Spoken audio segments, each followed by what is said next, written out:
welcome to episode 14 of the Milo Show. I'm your professional talk show host, Jeff. I've got a band here.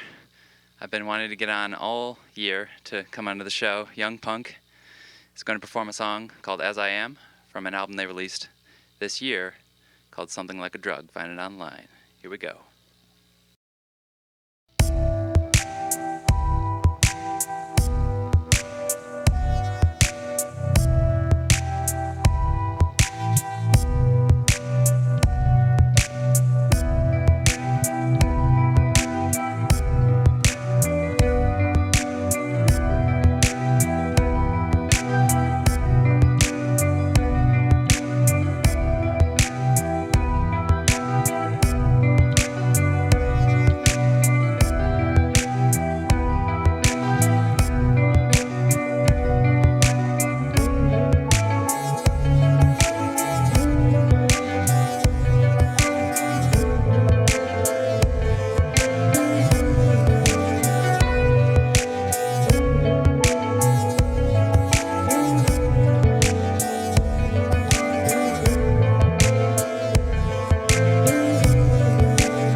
Really wish I did have like intro music to just break the ice. We'll put some in maybe. Yeah. So I don't have to just go, hello and welcome to another episode of the Milo Show.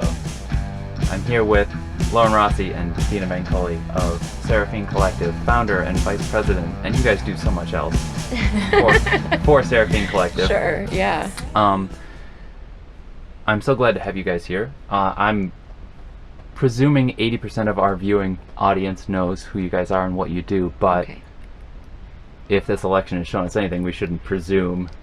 Right. Please, if you could just talk a little bit to the audience and tell them what Seraphine Collective is and what you're all about. Yeah, absolutely. So Seraphine Collective is a feminist music and art collective, and our primary purpose is to to uplift and provide a platform and resources and a community for musicians that are traditionally underrepresented in our average music scenes. So specifically women, people of color, and members of the LGBTQ community who are musicians, performers, and artists. Right.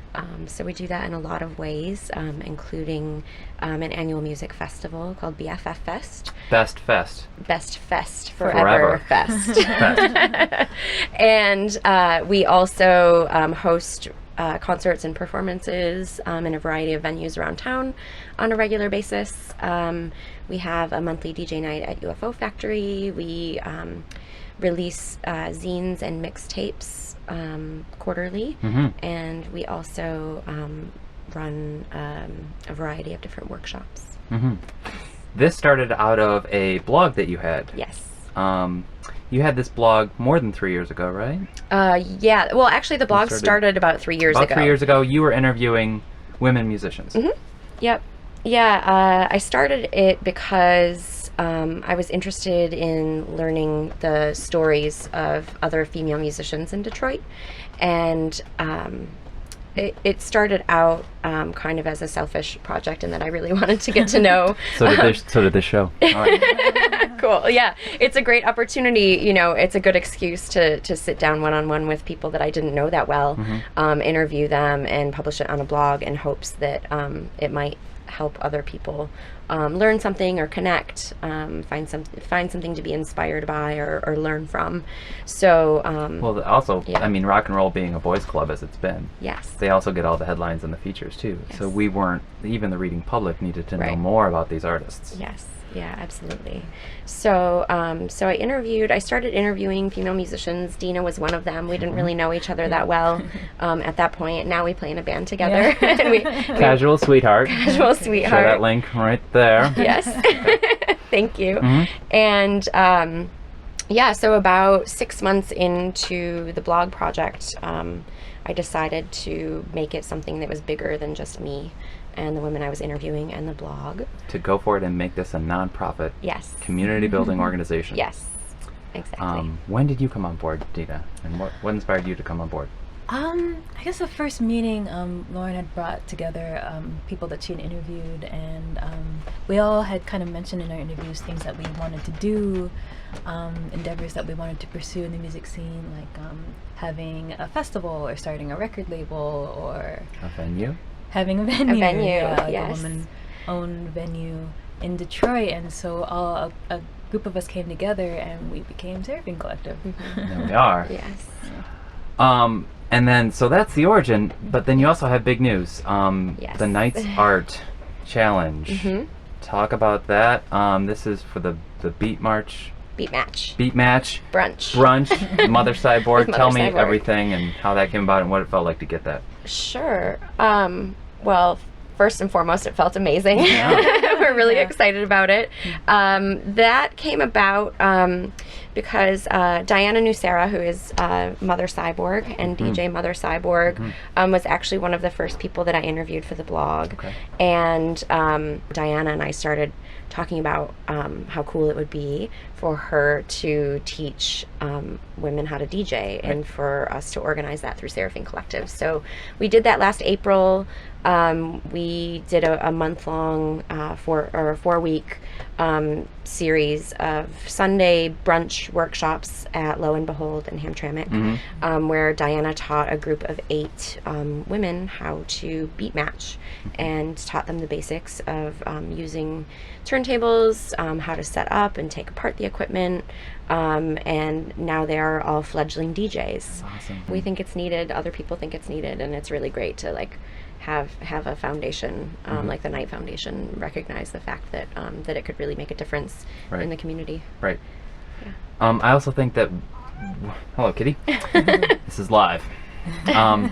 We should also talk to people that obviously the perception's still out there. There's sort of that you need to tell people that you can be feminist without being a woman.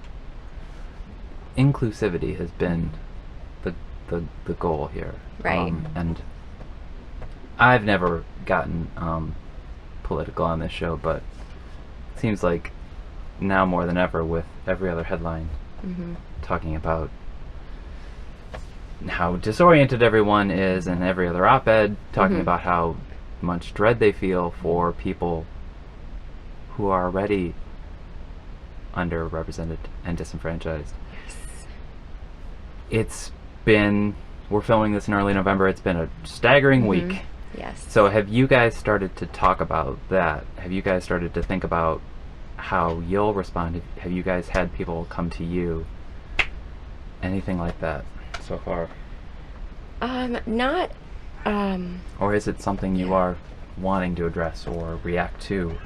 So it's been a lot of things. It's still really early. It's still the week of, and I think a lot of us are still in the early stages of processing the situation. But I think that the feeling is mutual among all of us, and we're never shy to talk about difficult topics. And I think that, you know, this election just proves or helps prove that our mission is really important, you know, and even in its own small way of focusing on music and arts, you know, just uplifting people.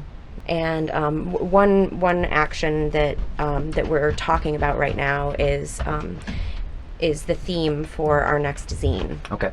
You know, we've opened up the conversation. Actually, the chair of our zine committee, Helen Kendall, has opened up the conversation. We have a Seraphine Collective Facebook community group for folks who have come to our meetings and are interested in getting involved with what we're doing. And she opened up the conversation on there this weekend, asking people for their input about what they might like to see in terms of like what they're thinking and the ways that they might be wanting to have an outlet to respond to what's going on right now. Yeah, because for me, you guys are going to become so much more than an arts collective at this point. You guys, for me and for a lot of people, are going to become this nice beacon of hope and reassurance and compassion. Not to put that on you.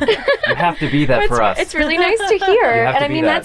that's what we're trying. That's what we've always tried to be, and that's what we've always tried to do. And you know, and when you were talking about feminism being just for women, or the fact that it's not just for women, we have found so many allies in the community who are not women. Right. You know, venue owners especially. Who have been really supportive, and which feels really nice. That would be a good note to sort of end on. Yeah. Everything that's been reassuring about these last few years, everything that's been the most fulfilling that you've found, because we should also talk about that you have a whole community, you have a whole board of folks, you have this whole wealth of experience and wealth of knowledge and all these unique individuals helping you out with Seraphine. So if you could just talk about that and what gives you hope going forward and what you appreciate most about everything that's come to be with Seraphine.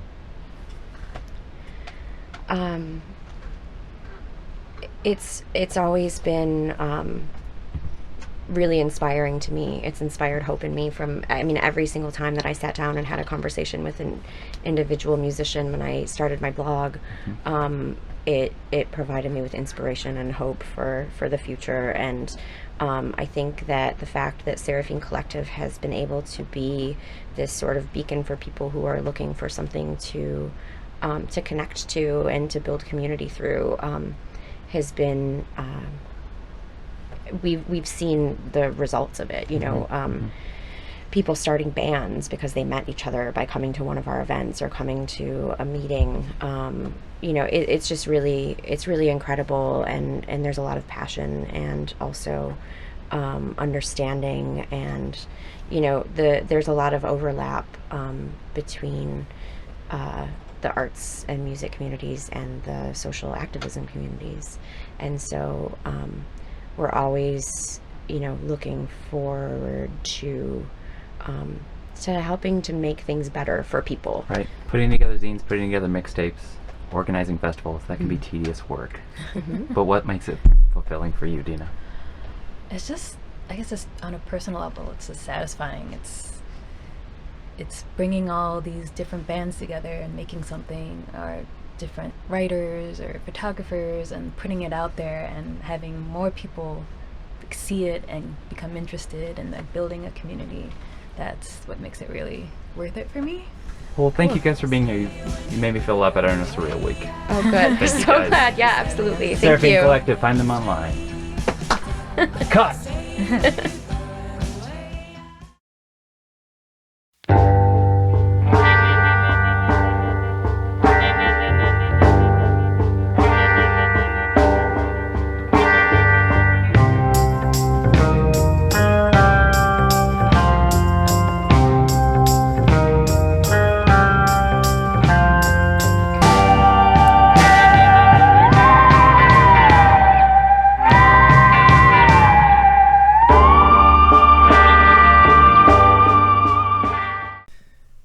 Introducing most of the Mythics who are here in Woodshed Studios with me. There's Chad, sound guy for the Milo Show. That's John over there, who led us into the studio. Thanks to him and Ed Sertage too.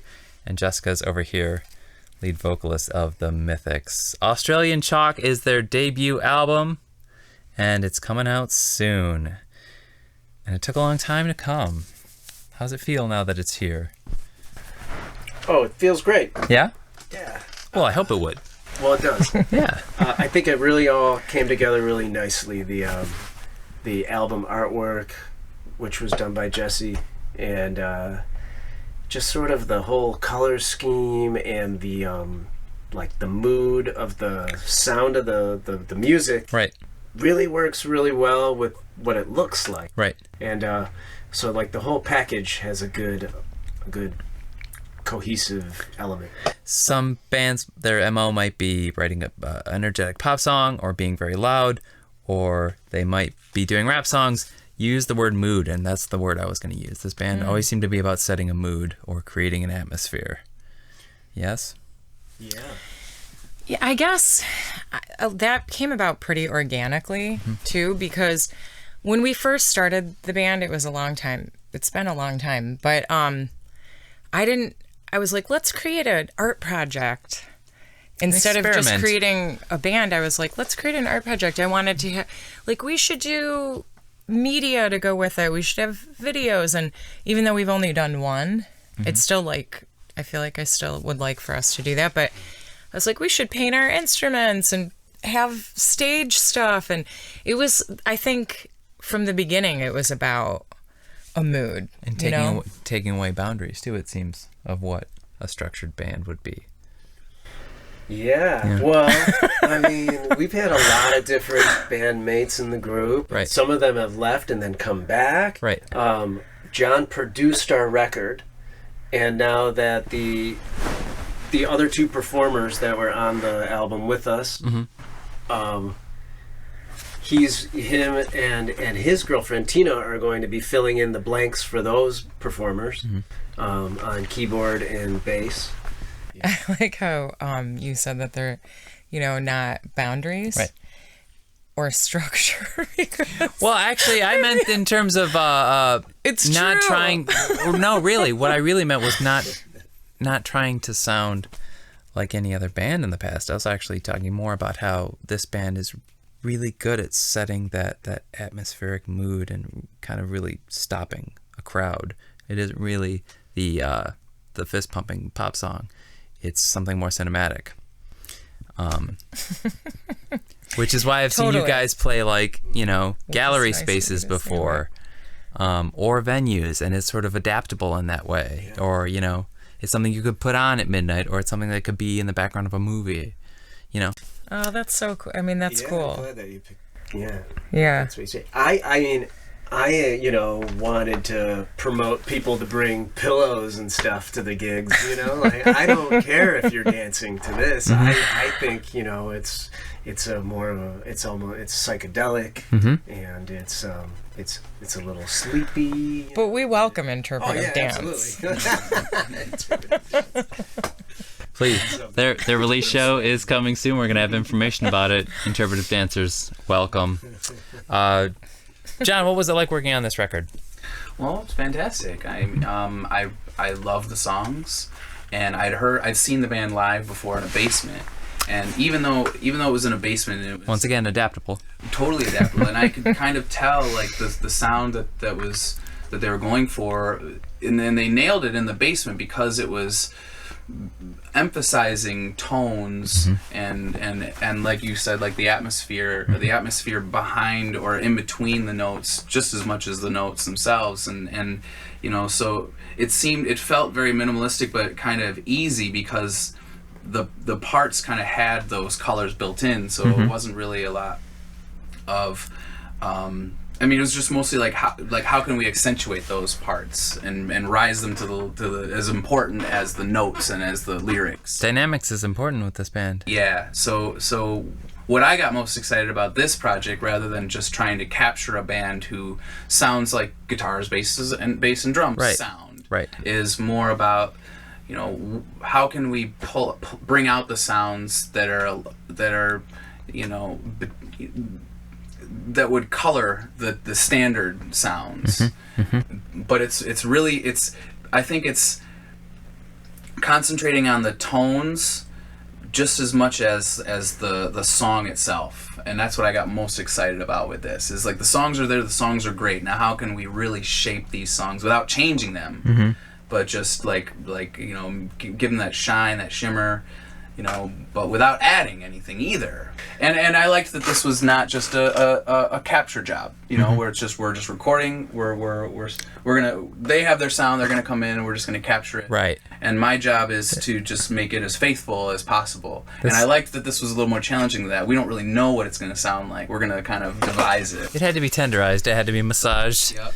It had to let some of the flavors come to the bouquet and Yeah. I mean, we like reverb a lot. Yeah. And John... It's on the Mythics business card. Oh, yeah. It trails off the end. Right. I feel like there was probably like 20 different reverbs all over each song. Well, that was I did a lot of reverb blends rather than just one reverb on the whole. Right. I would take like the one vocal track and then listen to that with just one other vocal with two different reverbs going in different directions and try to find like the best complements that that would create the layers.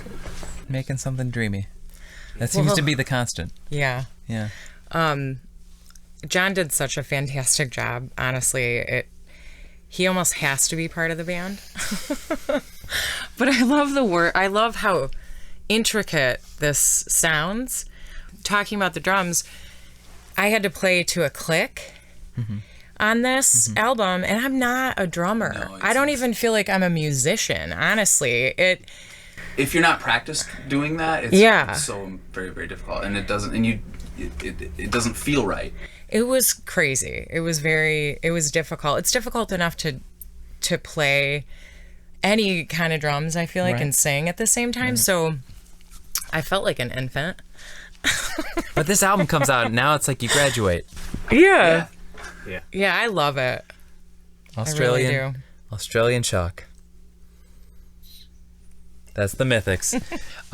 Australian Chalk out on New Fortune Records. Find it online.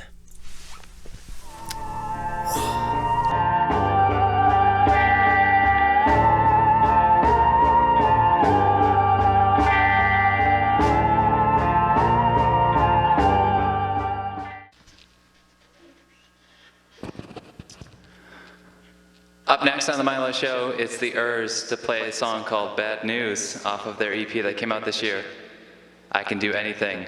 And they'll have some new music for you soon, but here's this.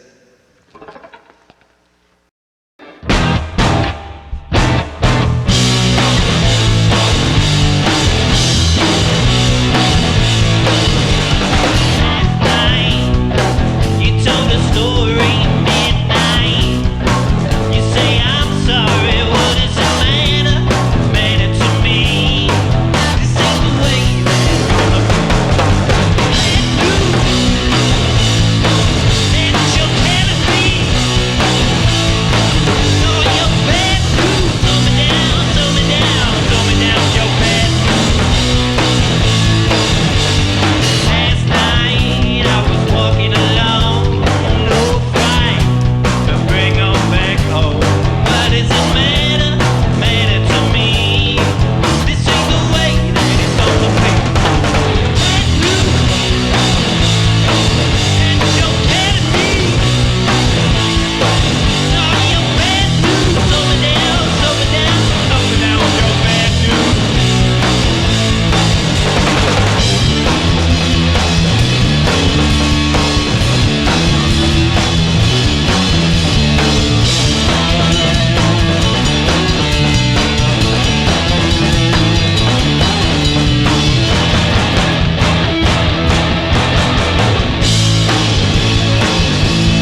Yeah, dog. I'm ready, dog.